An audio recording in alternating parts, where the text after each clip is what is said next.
পারেন আমরা শুধুমাত্র চেষ্টা করে চলেছি, আর বাকিটা ওই যে ওনার হাতে। একটা কথা বলবো মা? হ্যাঁ বলুন না। বলছি তোমাদের তো কাজ শেষ হয়ে গেছে,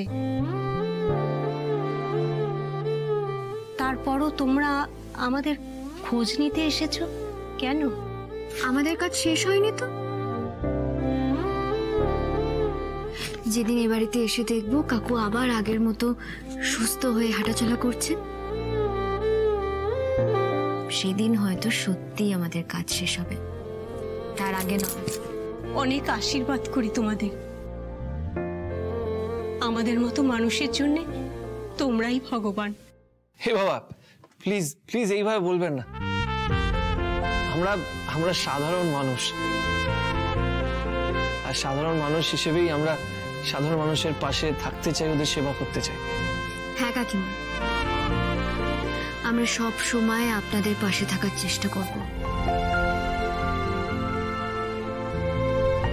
আশীর্বাদ করবেন যেন এইভাবে প্রচুর মানুষদের কাছে পৌঁছে যেতে পারি, তাদের উপকার করতে পারি।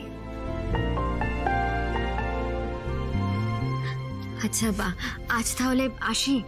ভালো থাকবেন, সাবধানে থাকবেন, আর কাকুর যত্ন নেবেন। আর যদি কোনো সমস্যা হয়, যদি কোনো অসুবিধার মধ্যে আপনি পড়েন, নির্দ্বিধায় আমাদের ফোন করবেন।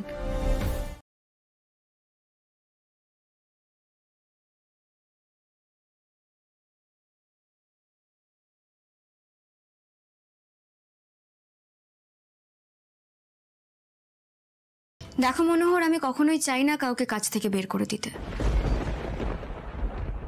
আমি সবসময় কি মনে করি জানো তো, আমরা যারা প্রত্যেকে এই কোম্পানিতে একসঙ্গে কাজ করছি, তারা না পুরো একটা পরিবারের মতো হয়ে যায়।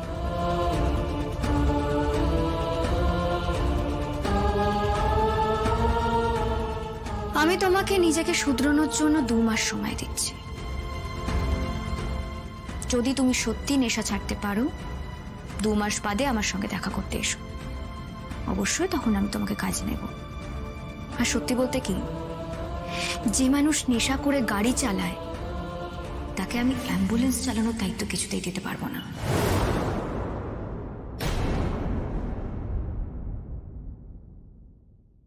আজকে গাড়ির কিছু হয়ে গেলে তার ক্ষতিপূরণ না হয় দিয়ে দেওয়া যাবে, সামলে নেবো আমি সবটা।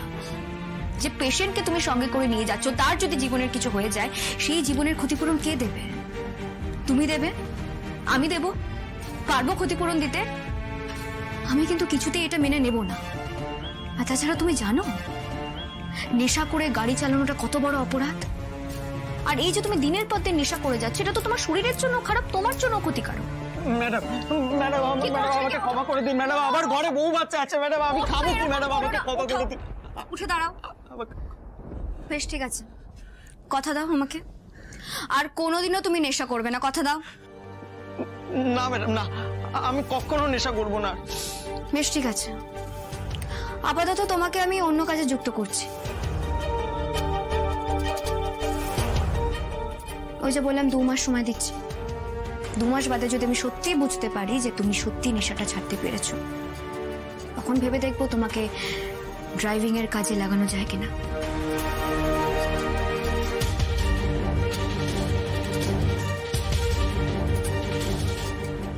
মনোহর, আর একটা কথা, আজকে যে পেশেন্টকে নিতে যাওয়ার জন্য তুমি এতটা দেরি করে গেলে, একবার কখনো ভেবে দেখো সেই পেশেন্ট যদি অন্য কেউ না হয়ে তোমার বাড়ির কেউ হতো,